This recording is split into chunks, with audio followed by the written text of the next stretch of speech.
City Council to address these issues. Thank you. Scott Taylor, running for the 6th District at large, and I just want to say, I got into this race for several reasons, but we're all for job creation. I've got a track record of working with companies as an attorney to create jobs in communities with high unemployment, some at 20% in some communities. I think one specific thing we can do on day one with MBEs is to create reciprocity. We've got these large projects coming up, like I was starting to talk about with the green project, the sewer project. We're going to have billions of dollars invested. We need to make it easier for MBEs to get contracts. The certification process is very difficult for a small business. By reciprocity, if you're qualified at the federal level or state level, you should be able to be qualified for a local project as well. Thank you very much. My name is Jermaine Reed, and I humbly ask for your vote in the primary election February 22nd. We are 24 days away, and it is time that we energize and restore the 3rd District. I'm running for office to bring about leadership and real change. I understand that you guys who sit out here in the audience this afternoon are seeking real leadership, and I believe that it's time that we end the waiting games to bring about real leadership and actually elect someone that will work with their colleagues to bring about positive change in our city. I encourage you to visit my website at jermainereed.com.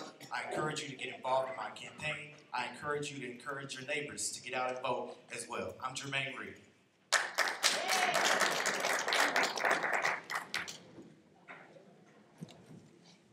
Once again, I'm Sharon Sanders Brooks, 3rd District in District, and I ask for your vote.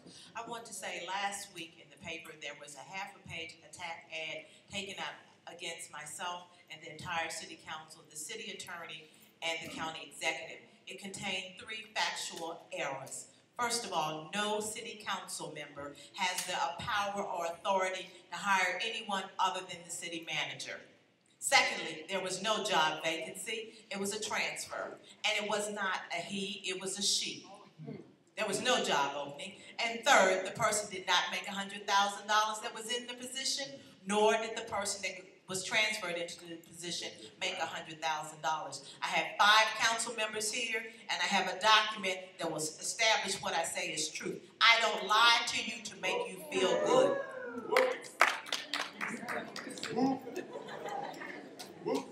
Ruth Turner.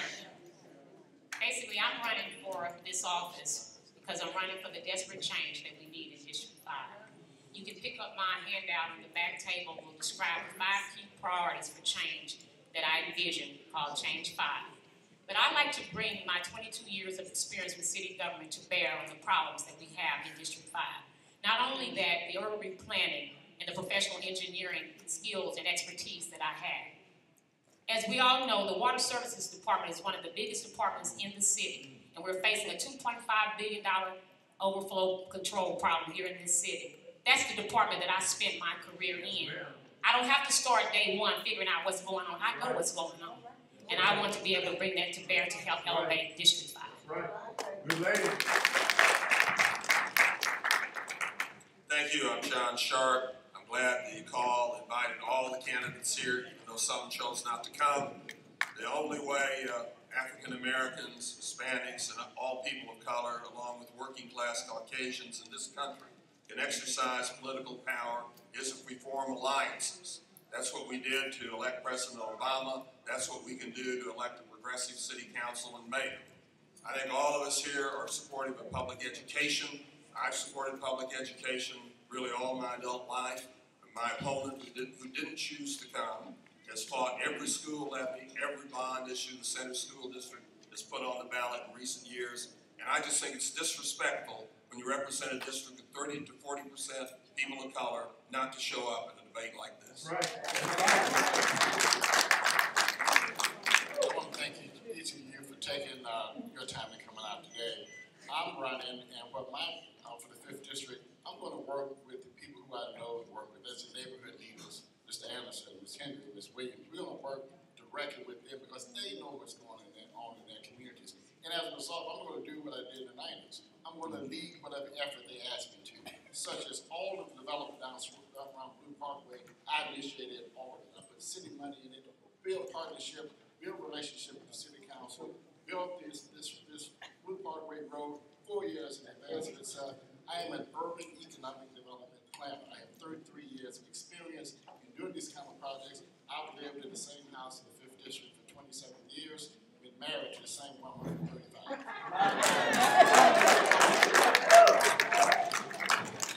That second one was the most powerful one for me. Now, Sharon, I didn't want to do it, but you went ahead and did it. You went ahead and started. While you were in Jeff City, living on the public dime, I was fighting for a 12-year-old African-American child who was gunned down and murdered in the street. Timothy Wilson, I was. When the building wouldn't let black people shop, while you were in Jeff City, I stopped. While Kansas City Power and Light wouldn't hire, ask Mr. Davis, when they wouldn't hire black people, I stopped. When the Power and Light district that you sat in, that you take free lunches for, wouldn't let black people come down, this year, I stopped. Don't you start. You sat back and your council colleagues and let them hire another Caucasian city attorney, and the municipal court is 95% black. You did that. And then you let the trans Caucasian woman do a new job without ever interviewing a single black person. You did that.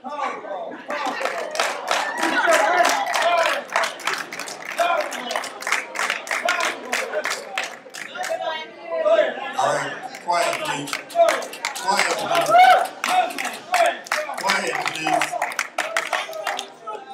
Quiet, please. We have one candidate left, and show him the same respect you showed the others. Quiet, please. All right, This is not a debate. This is not a political campaign. All right. May I have your silence, please? We have one candidate left. Please show him the same respect you showed all the others. I'm Michael Brooks. I'm a candidate for 5th District in District. And I really was going to say something else, but let me say what I need to say now. This is the problem we have in the urban core. We don't know how to work together. We'll kill each other before we'll go kill somebody that look like us. We can build all the buildings and all the streets we want to. If we don't build people, we're gonna keep on getting the same stuff that we've been getting. I've been working with the community to build people. With the educational school we have, at the church, with the church, whatever your opinion is about the church, from my perspective, it's still the best place to be. We're not perfect, but that's what church is all about. It's about imperfect people being serving a perfect God.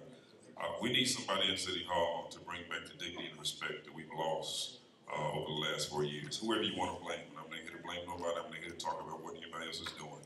I want to be a voice for the people who I know are hurt, that need results, that need change, real change in our city. I want to go out of town and not be embarrassed to say I'm from Kansas City. I really want to be a part of bringing about a change that all of us know needs to happen, but it's got to start with us. And so you got to go vote and tell your folks too. And now from the Kansas City call, here's Mr. Eric West. First of all, give Elder Bell a hand for